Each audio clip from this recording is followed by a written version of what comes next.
Digital marketing, pekerjaan yang sangat booming, udah banyak banget orang bikin konten tentang digital marketing, udah banyak banget day in my life tentang digital marketing, tapi masih banyak banget orang yang nanya ke aku. Dia tuh sebenarnya ngapain? Jadi pada video kali ini aku mau breakdown sebenarnya seorang digital marketing itu ngapain aja dan skill-skill apa sih yang diperlukan untuk menjadi seorang digital marketer yang baik. Sesuai namanya, digital marketing itu berarti kita marketing tapi digital. Jadi kita memasarkan sebuah barang atau jasa lewat internet.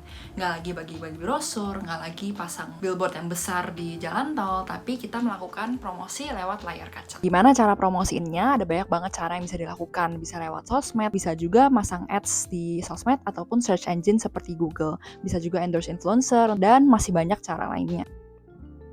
Nah, misalnya kalau perusahaan kalian besar dan banyak budgetnya, mungkin tim digital marketing bisa consist of banyak banget personilnya.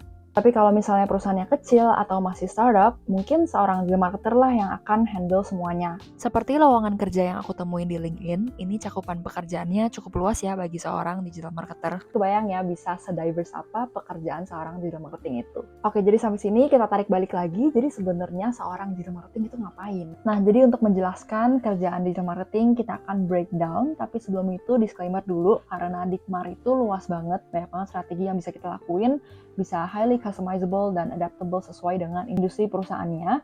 Tapi general framework dari digital marketing itu bisa seperti ini. Define, implement, analyze, and optimize. Langkah pertama di define itu kita harus menentuin dulu beberapa hal, yaitu yang pertama target audience kita dan yang kedua tujuan dari campaign kita. Target audience kita inilah yang kemungkinan besar akan menggunakan produk kita. Jadi kita harus paham dulu nih demografis mereka itu seperti apa, cara mereka belanja itu gimana, dan konten-konten seperti apa sih yang mereka suka. Memahami semua ini tuh akan membantu kita untuk bisa menentuin channel marketing yang tepat dan juga nentuin gimana cara kita bisa nyampein kontennya sehingga audiens kita itu suka. Next, yang kedua kita juga harus tentuin tujuan campaign kita. Jadi pada akhirnya kita mau target audiens kita ini ngapain sih? Apakah misalnya kita mau mereka beli produk kita, atau misalnya mau mereka subscribe ke newsletter, atau kita cuma mau supaya nama produk kita itu dikenal aja gitu di masyarakat luas. Nah, dengan kita nentuin tujuan campaign kita dari awal, kita bisa lebih fokus terhadap tujuan kita, kenapa kita ngelakuin marketing campaign ini, dan kita juga bisa mengukur keberhasilan campaign kita di akhir dengan lebih baik. Yang kedua, dalam framework kita ini ada implement. Jadi implement ini bagian yang paling seru ya, di mana kita akan melakukan kegiatan marketing di berbagai channel. Jadi sesuai dengan target audiens kita dan tujuan campaign di awal, sekarang kita nentuin nih channel marketing apa yang mau kita pakai. Ada banyak banget ya channel digital marketing.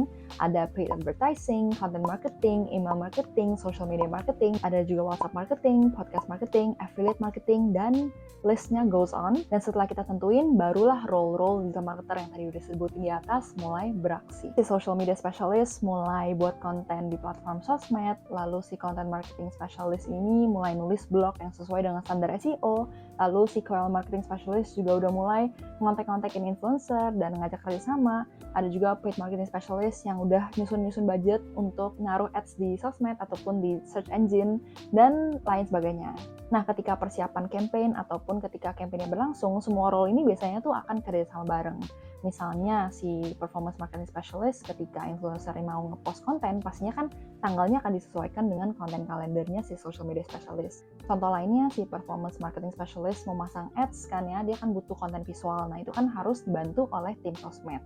Jadi day-to-day task-nya emang tim marketing ini kerjasama dengan lumayan erat supaya memastikan setiap effort yang dilakukan oleh setiap role ini emang udah align dengan tujuan akhir yang udah ditetapkan. Next, kita masuk ke tahap ketiga, yaitu analyze. Tahap inilah yang mungkin lebih sering diabaikan sama orang-orang, tapi sebenarnya penting banget, karena inilah yang membedakan traditional marketing dan digital marketing. Di traditional marketing, ketika kita ngelakuin promosi, kita tuh nggak bisa tahu hasil promosinya itu performanya gimana.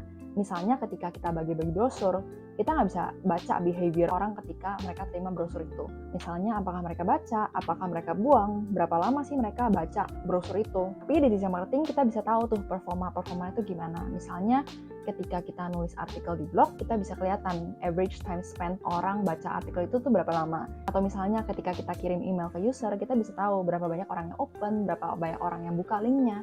Itu matriks-matriksnya bisa di-track. Setelah kita melakukan berbagai promosi di berbagai channel dan kita dapat hasil performanya, kita bisa tahu nih channel marketing apa sih yang ternyata paling efektif buat kita. Apakah dengan kita naruh ads atau apakah dengan kita endorse influencer sih yang lebih banyak bawa user ke platform kita. Terakhir dalam frameworknya adalah optimize. Nah, jadi setelah kita analisa performanya kan nggak mungkin ya kita nggak ngapa-ngapain. Jadi di langkah terakhir ini kita akan nyesuaiin lagi strategi digital marketing kita berdasarkan data-data yang kita udah analisa tadi. Misalnya kita harus ganti tipe konten yang kita buat biar lebih menarik, atau misalnya kita harus nambahin budget ads supaya lebih efektif, ataupun kita nyari influencer yang beda niche gitu. Jadi ada banyak banget cara ya untuk kita nyesuaiin strategi kita untuk ke hasil yang lebih efektif. Biar enak kita langsung aja pakai contohnya.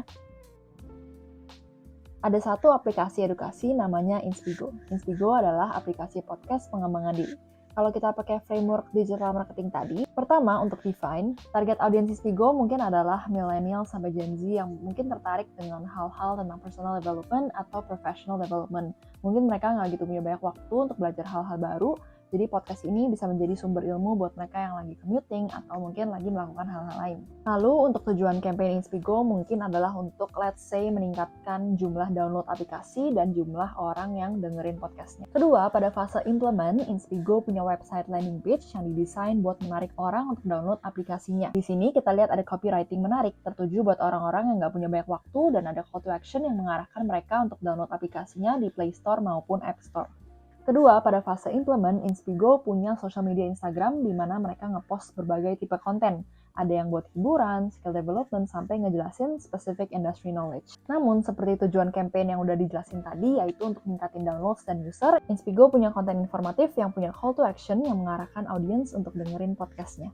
Sama halnya dengan konten marketing, Inspigo nulis blog di Medium dan memberikan wawasan dan ilmu yang bermanfaat bagi pembacanya yang mana diakhiri dengan call to action yang mengarahkan user untuk dengerin podcastnya. Ketiga, pada fase analyze, Inspigo ini lewat backend aplikasinya pasti bisa nge-track user behavior atau seberapa aktif sih user-user ini menggunakan aplikasi Inspigo. Misalnya mereka bisa nge-track episode mana yang paling banyak didengar, atau kapan waktu teramai orang-orang dengerin podcast, atau misalnya orang rata-rata spend berapa lama sih di platform Inspigo. Lalu lewat Instagram Analytics, mereka juga bisa tahu nih, tipe-tipe posting seperti apa sih yang membawa paling banyak likes atau followers, kapan sih jam posting yang paling baik, dan berapa banyak sih orang-orang yang ngeklik link yang ada di story-nya.